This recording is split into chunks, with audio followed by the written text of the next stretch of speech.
parler de Dieu d'une manière qui le rend désirable. Tel est le propos du livre, pourrait-on dire. Aujourd'hui, quand on regarde le monde contemporain, bien, on voit bien que Dieu, à la fois, n'est pas évident à l'intelligence et il n'est pas nécessaire pour vivre. C'est l'expérience, en tous les cas, de beaucoup de nos contemporains. Dieu n'est ni évident, ni nécessaire pour vivre. Eh bien, partons de ce principe-là, partons de cette expérience-là, et justement, à partir de cette expérience-là, on peut construire, tenir un discours sur Dieu qui n'est pas de l'ordre du nécessaire ou qui n'est pas de l'ordre de l'évidence, mais de l'ordre du raisonnable et de l'ordre du désirable. Et c'est ça, c'est le propos du livre. Parler de Dieu d'une manière qui le rend plausible, qui le rend raisonnable et qui en même temps le fait désirer. Et dans ce livre, il y a 4 grandes parties, 4 grands chapitres. Évangéliser, catéchiser, enseigner et lire les Écritures. Alors reprenons rapidement ces 4 grands chapitres du livre. Évangéliser. Qu'est-ce que c'est qu'évangéliser? Est-ce que évangéliser, c'est apporter aux autres quelque chose qu'ils n'auraient pas? Si c'était le cas, ben, on se considérerait un peu comme supérieur. On apporte aux autres ce qu'ils n'ont pas. Mais en fait, évangéliser, ce n'est pas comme ça que ça se passe.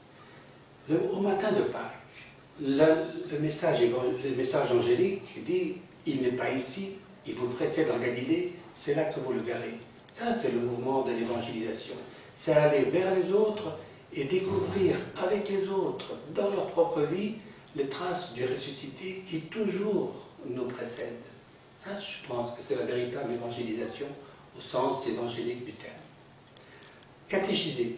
Catéchiser, c'est ouvrir des chemins pour grandir dans la foi. Aujourd'hui, la catéchèse change, comme le monde change.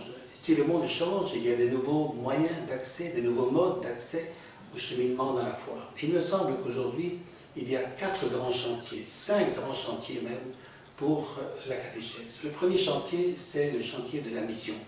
Construire des communautés qui soient porteuses de la bonne nouvelle.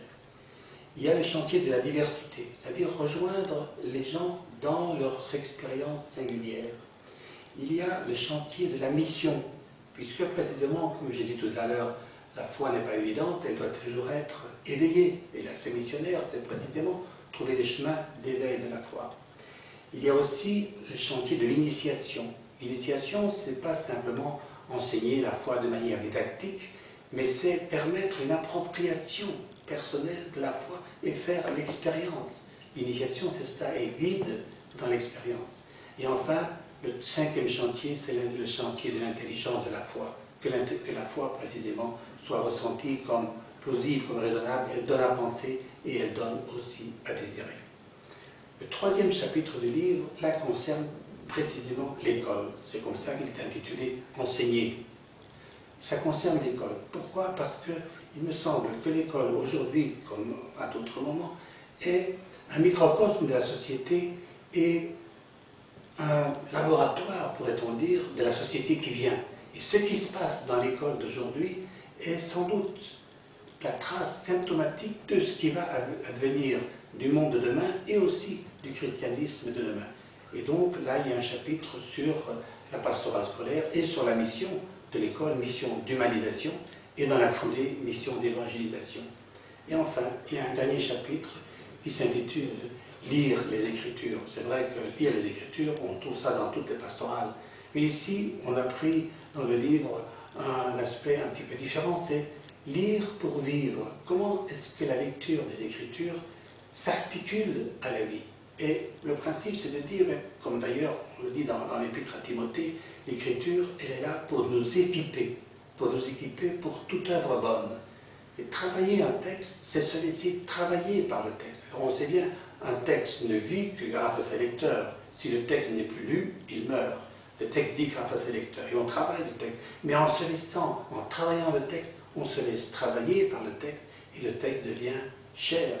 C'est H-E-R, mais cher aussi, c'est H-A-I-R. Et comme dit saint Paul d'ailleurs, vous êtes une lettre de l'Esprit Saint, écrit dans vos cœurs, écrit dans votre chair.